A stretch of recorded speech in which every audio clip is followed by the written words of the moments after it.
I got custard malasada. Cheryl got the same thing. You can see a little bit of custard there. We had to get it. See, Leonard's right there. The express truck right there.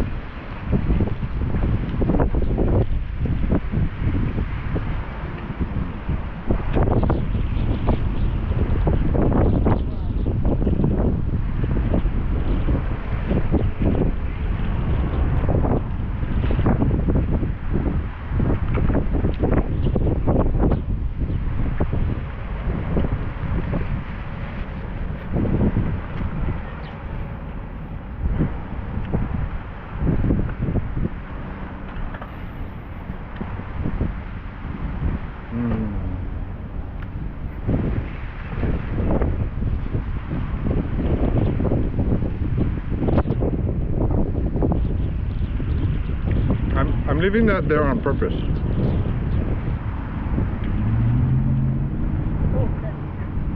Yeah.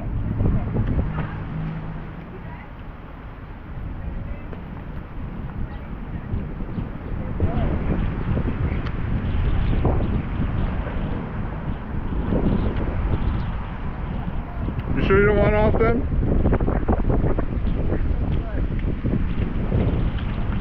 We're so lucky he doesn't like to eat certain things. We get to eat more of it.